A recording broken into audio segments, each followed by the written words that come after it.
What's up, guys, and happy Wednesday. Great to have you with us again today. We got a massive episode with the man, the myth, the legend, Coach Rhett Lashlee from SMU joining us today to continue to talk about the FSU game, how amazing that was, for them to get that first ACC W, and also a little bit of, previewing Louisville. These guys are just playing in the ACC championship game from last year, I guess. Welcome to the league. Your first home and away game is the ACC champions of last year and the Louisville Cardinals who played in the game. So really fun conversation, continuing just to roll with SMU here. To hear the weekend from his perspective was really, really cool. And we want to send our thoughts and prayers to those affected by this hurricane. The damage that is coming out, just still continuing to learn more. Please just, like I said earlier, help your neighbors if you can, help your people in the surrounding areas. We're getting out in the community, doing our thing. I know here in South Carolina, we are really affected.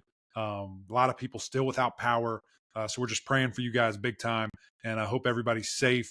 Hope that you got your family with you. And please just continue to, move accordingly and let's get this thing back, because it's just sad, sad times. In North Carolina, the devastation that's there, especially in the western part of the state. So praying for all of y'all. Hope everybody's okay, and we'll see you again soon. So anyway, without further ado, let's get to our friends over at Ingles. Let's get a message from them, and then let's get to the interview with Coach.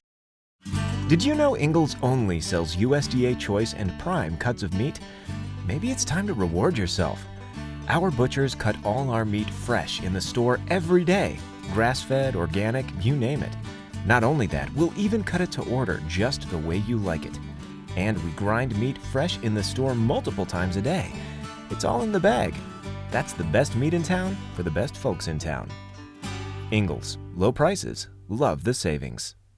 Coach Lashlee, I feel like I just saw you because I kind of did. Great to have you back on the podcast, man.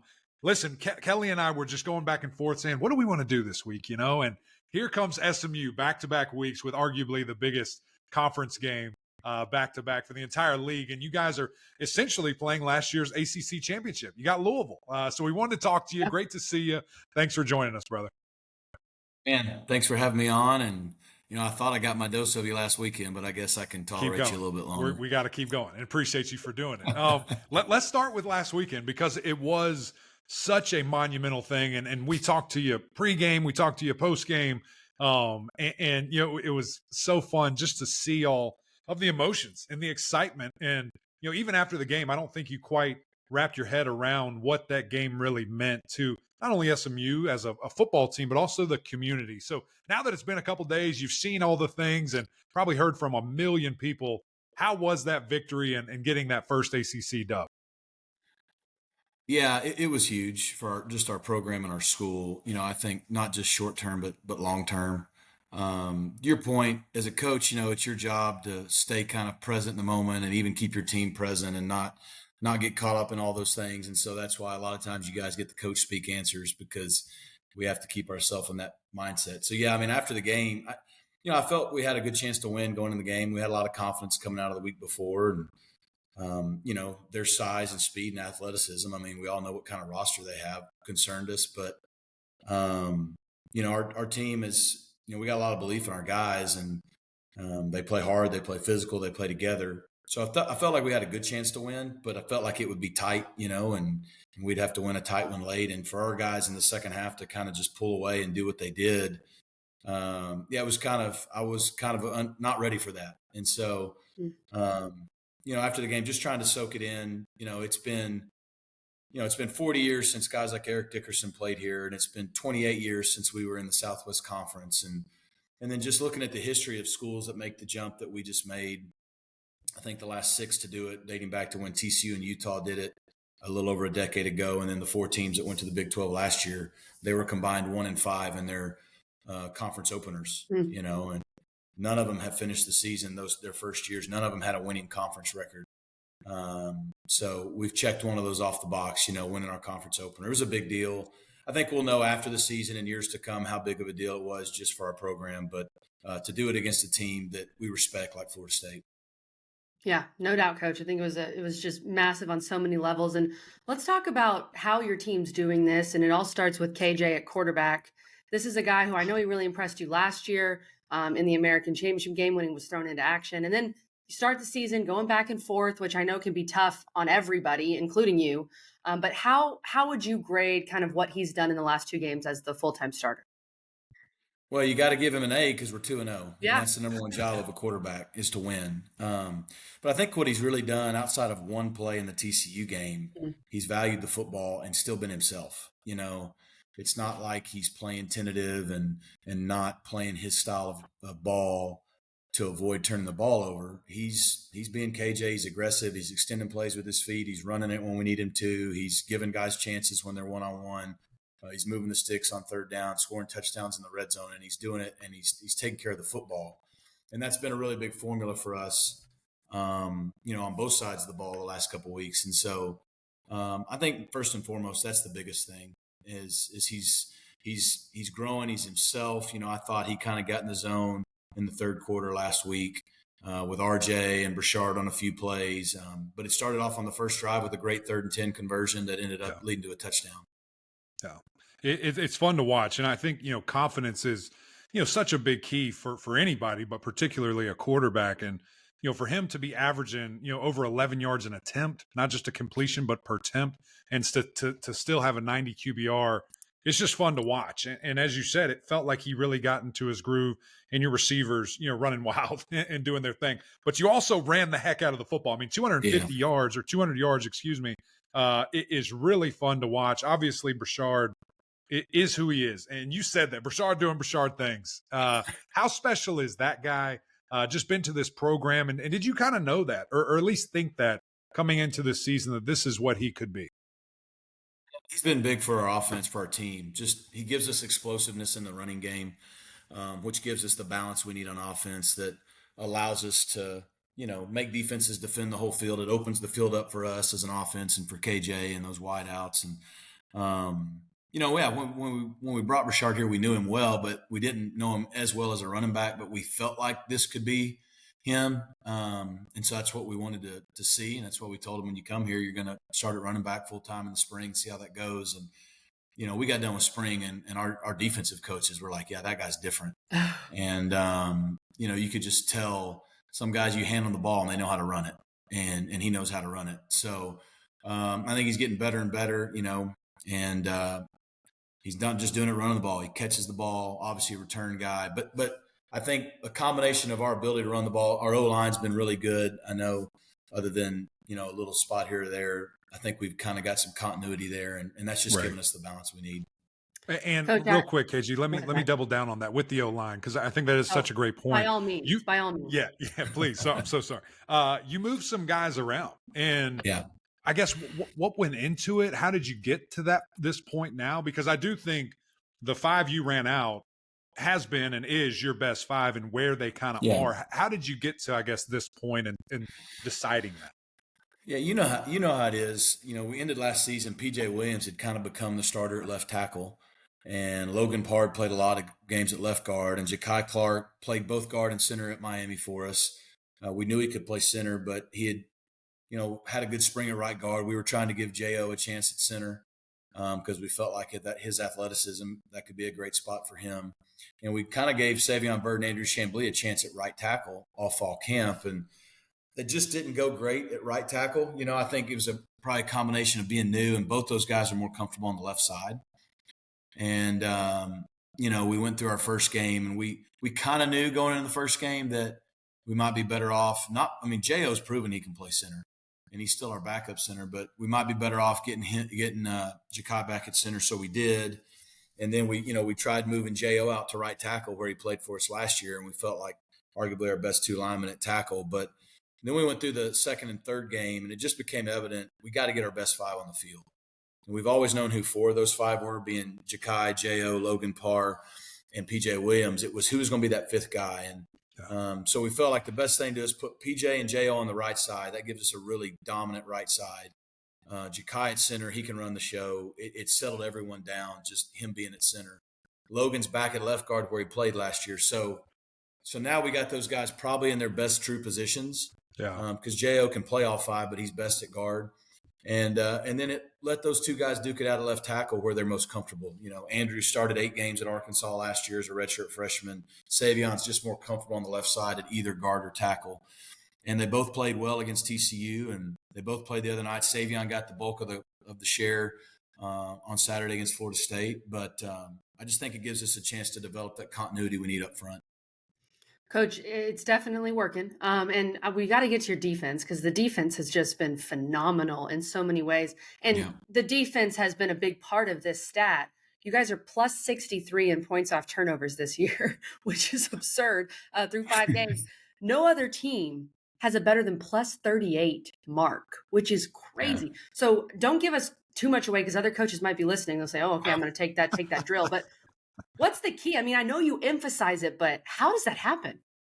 You know, I think it just kind of comes in bunches. You know, last year, our first year here, we didn't generate hardly any turnovers. And then last year, of course, we were much better on defense. And we scored several times on defense last year as well. And we got a lot of guys back. They got a lot of confidence. You know, Coach Simons and that unit, they do a great job just schematically putting guys in position. But you know, it's not just like our corners and DBs. I mean, we got linebackers with a lot of we got 2 D tackles with interceptions this year. One recovered a fumble for a touchdown. And we just, you know, starting last year, we just really put a big emphasis on, you know, swarming to the football. That's what we say on defense, swarm. That's it. And we emphasize a lot of blue or white jerseys around the ball every week. We celebrate that as much as anything because – you know, in college football, people can get you in space. You're going to miss tackles.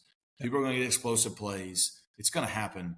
Get them on the ground, swarm to the ball. And if you swarm, first of all, you solve a lot of your issues. Like if you miss one tackle, there's 3 other guys there. You're going to get them down. Guys get explosive plays. You get them on the ground. You have a chance to play defense, hold them to a field goal, get a turnover. But then also I think that's the byproduct of that is you force a lot of turnovers. Tip balls become interceptions because there's a lot of guys around the ball. Ball gets on the ground. We're on it before they are. And then what they've done a really good job is coaching up is they turn into an offense once we get that ball now. They know how to turn and find the quarterback and block the skill guys and hit the sideline. And they're doing that at a high level. And so, you know, when they've scored 28 or 35 points for us, that helps that turnover differential there. Yeah, it's fun to see. And I even remember, Coach, when we talked to you over the summer, the sacks and tackles for loss were elite. And you kind of said turnovers is the next step, and here you are, you know, just the best in the country at it. And you guys we had 0 turnovers in the first game. We had we forced 0 turnovers in the first game, and now here we are. I think the next 4 games we had 14. So yeah, incredible. And you're scoring. You have the most defensive touchdowns too. So like you said, they know what to do with the football. The other piece that's kind of interesting to me about the defense is it isn't like there's one guy that just is significantly all over the place. I mean, you've got 1, 2, 3, you got 6 guys with plus 20 tackles, and they're all like within, you know, 8 of each other, just swarming. Same mentality that I guess you just brought up there. But who has really either surprised you or stepped up the most that you're just like, man, this guy, he's been a dude for us all year? Yeah, I mean, I think you hit it on the head though. It's our depth. They're a unit. You know, they're a unit. And we were that way last year where I think we're even more this year. You know, we play 4 safeties in our 3 safety spots and those guys roll. And they're all 4 starter caliber guys. They stay fresh. We play 3 or 4 guys at corner, 3 or 4 guys at linebacker, and we're, you know, probably 8 or 9 deep on the D line. And so when you do that, you know, you're going to spread the tackles and all those things out. You know, you've got guys like Elijah Roberts playing at a really high level. He's got like 1 or 1.5 sacks this year. And everybody's like, what's wrong with Elijah? I'm like, nothing. Dudes are making plays and he's doing his job. And, you know, so it's hard to single out one guy. I think a lot of the guys we expected to play well are playing well. Right. I think a lot of the transfers we expected to play well, whether it be Jared Harrison Hunt, Jafari Harvey, Tank Booker, you know, Justin Jefferson, those guys inside, Jonathan Jefferson, are playing really well. And I think, you know, Isaiah Wacobia and CJ Sanders and Jonathan McGill have picked up where they left off. I think Ahmad Moses has been the guy that, if I was going to single one out, has really raised his level. He's actually in his 3rd year. He played a little bit here as a true freshman. Last year was a true sophomore. You know, he's the one who had 2 interceptions and ran 1 back against TCU. He's tackling well. He's playing fast. And so I think he's really made a massive jump here in his 3rd year. Coach, when when we look ahead, you know, this is a very interesting stretch for you guys. 3 straight road games and frankly, all over the country. which I know you know, and I know there's a buy in there too. But let's start with this Louisville game this week. We're really excited to talk about it, excited to see it. And what do you know about Louisville? I know you played them at Miami, but different scheme, Jeff Brom. And what are some of the keys for you guys in this game? Yeah, they're a complete football team. I mean, there's a reason they're top 25, and it's one of the tougher places to play on the road in our league. So it's going to be a great challenge. Our guys, I hope going places like Oklahoma last year and Maryland the year before and all those have maybe helped prepare us a little bit. But, going on the road in the ACC for the first time, it's a different challenge than what we faced here with our crowd. I think Coach Brom is as good as there is offensively. He's a great quarterback developer. You see what he's doing with Tyler, who transferred in. Very efficient. They got 3 dudes at wideout. They can run the ball, so they got great balance on offense. Special teams wise, I know it hurt them a little last week, but I think they blocked 2 kicks this year. I mean, they got good athletes. They got a really talented roster, one of the more talented and deeper rosters in our league, so that helps them on special teams. And then defensively, I mean, they're giving up 16 points a game, 23% conversions on third down. They don't give up a lot of explosives. They're just a complete team. So, we know we got our work cut out for us Saturday at noon. But, I think our guys are playing with a lot of confidence, so I look forward to seeing them compete. When you play a team like this in Louisville that you just mentioned, that is so balanced, and they try to really hurt you, however, or they try to dictate what you guys do.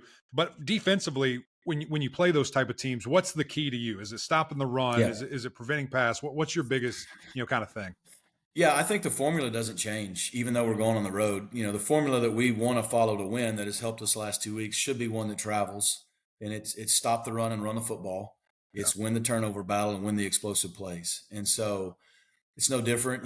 They are bound. They can really throw it, and it can get really easy to get caught up in, man, we got to stop that. But you have to stop the run. Otherwise, they control everything. And so we got to stop the run.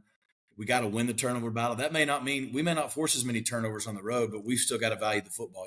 That can get out of hand on the road as we've seen at home for us. So we've got to continue to do a good job of that. But I think on defense, if we can stop the run and limit the explosives, get them on the ground, they're going to get theirs. They're going to score points. But, hey, can we hold them to field goals in the red zone? Can we get a turnover here or there or affect the passer just enough to where they miss some guys that are open? Like that's what it's going to come down to, I think, for us defensively. Coach, last one for me, and it's more of a fun one because I was joking with Mac. I assume Mac got to hang out a bit with W at the game on Saturday. I know W was probably looking for Mac, to talk to him. But beyond that, he asked me where he was. And I was he said Eric McLean of the Graham with the McLean podcast. I know. He was signing autographs over there. Section. Yeah. The one guy may be bigger than the other. But my main question is, with this exciting start and the excitement around SMU, this blue blood program that is back in so many ways, who is that we would care about maybe coolest person that's reached out to you from the start and said, we love what you're doing at SMU? Oh, wow. We've got a lot of cool people here. I think Eric got to meet. I know they had Eric Dickerson and Bryson DeChambeau on the set. We had President Bush flipping the coin. I tell you what was cool. He didn't necessarily reach out to me in this way, but, so Troy Aikman flipped the coin for the TCU game. Wow. His daughter goes to school here, and he lives, obviously here in Dallas. And, we got to see him a few times over the last 2 years. But right after he flipped the coin, he walked over before the game. I was on the sideline, shook my hand, said, "Get after him, coach." So, that was pretty cool. Pretty sick. It's a great time to be here. We're humbled by the fact that we've been able to have some success the last few weeks. We know it doesn't get us any points or win us anything moving forward. Sure. And we got our work cut out for us the next 7 games. It's funny, people, when the preseason comes out, everybody gives their opinion of your schedule. And they've got BYU, TCU, Florida State, Louisville. And then, everyone left on our schedule has a winning record right now. Yeah. and 2 of them are undefeated in the league. You know what I mean? So our schedule kind of flipped a little bit. Looks like our harder games are coming up, and that's right. That's fine. That's what we wanted. We look forward to competing in this league. We know what challenges lie ahead, but we also know that I think we've shown that we belong in the league, and we can add value to the league just like the league adds value to us. And hopefully it's just a sign of things to come over the years. We can keep building here. Yeah, no doubt. I know KG lied. She wants to ask you about your shoes. I do want to kind of stay on topic here. She forgot. It's okay. She'll get it right after this. I do want to stay on topic with your fans because it was a Yeah. sellout. It was packed. The Boulevard, I got to experience that firsthand. Unbelievable. What would you just say to those guys for the rest of the season and continuing that momentum to your fans? Yeah. There? Well, it was really good that we played well the last few weeks with them here, packed, and had good moments, so they'll come back. We got about 6 weeks, and we won't be here. We won't be back till November 2nd, and but then we got 3 of our last 4 here, and you know how it is in November, and when you're trying to finish, regardless of hopefully you're competing for it and you're in the hunt, but no matter where you are, we need those same crowds 3 of those 4 games. But it's been special, setting records in terms of student attendance, setting. I know I heard it was the 4th largest crowd. There's never been one that loud here. You Right. could hear it on the TV replay when we'd stop them on 4th down at the 2-yard line, or when we'd score, get an interception. Like, you could hear and feel our crowd. They were here early. They stayed. It's a game changer. I saw a stat today that I didn't know, but I guess we're number 1, not only in the ACC, but in all the country for Power 4 in biggest percentage of change in attendance this year. And I think we're like up 36-7%. I think like the next closest was like 12%. Wow. So, I think there's a lot of things that go into that. Winning last year, the new facility, but moving to the ACC's at the top of that list. And when they see teams like TCU and Florida State, and in the future Pitt and Boston College and Cal and all that coming to play here at Ford Stadium, they get excited. And I think they've seen now what it can do for our football team. It's a big deal. It energizes us. Yeah, we've seen that Max on in person. I've seen it on TV for sure. Coach, these shoes, I'm going to hold them up to the camera. These are sick. And I love the Triple D is one of the best logos. The blue and white, the blue and red, but in the white, looks so good. Where'd you get? I know there's some story there with maybe an SMU student. Yeah. So Craig Niver is the defensive coordinator at Coastal Carolina. My first year here, he was our safeties coach and our special teams coordinator. And his daughter was starting her freshman year here at SMU, Jordan Niver. And Craig left after that year. He got the DC job at Coastal, so that's awesome for him. But Jordan has stayed here. She's a student in her 3rd year at SMU. She works in our offices a couple hours a week and recruiting and just helping us out. And my first year here, she painted, her dad actually posted this on there. She painted like a pair of gold shoes that looked like a gold Trans Am, and they were sweet. And she just did it for him to put in his office. And I was like, wow, you're super talented. So this summer, I was like, hey, if I get a white pair of Air Force Ones, could you do me right? And she's like, yeah.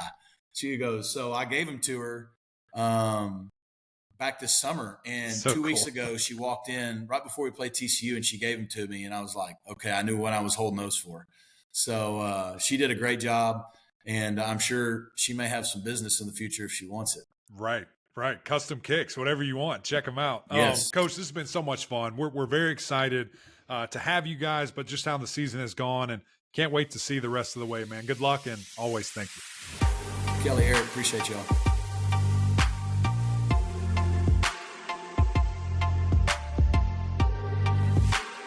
All right, big shout out to Chris Smith, SID over at SMU, and of course, Coach Lashlee for his time. Sounds like the Mustangs are just rolling and, kind of going in this. He understands one win doesn't get you 2, but it's a pretty monumentous day, to, just continue to get that dub, what that means for those guys. So really cool just to talk with him. As we tell you every week, every episode, you got to jump in with us with these fantasy picks. Go over to Underdog Fantasy, the easiest place to get this done. We have so much fun each and every week. Games will be coming. We will have a full breakdown of this game with our picks on Friday. So we kind of changing it up a little bit. You're going to have some more information there. You guys have to tune back into us. So anytime, go sign up for it. Underdog Fantasy, use our code GMPOD, get you up to $1,000 in bonus cash. You want to play with us, man. It's so much fun to do this. Really interactive within the game, can do things live. It's really, really cool. So go check that out again. Underdog Fantasy, use our code GMPOD. We'll hook you up there. But that's it from us. Appreciate you guys. Another big episode on Friday. Great weekend, massive weekend. Game day's coming to town. They'll be out in California with the Hurricanes for the Cal game. And just can't wait to keep previewing all this stuff. So appreciate you guys. Go over to YouTube, subscribe if you're not already here with us. Jump in the comments. We love to hear all of that. And, of course, the OGs over on SiriusXM and on Apple Podcasts. Rate, review, subscribe. We would greatly appreciate that well. But until next time, we'll see y'all.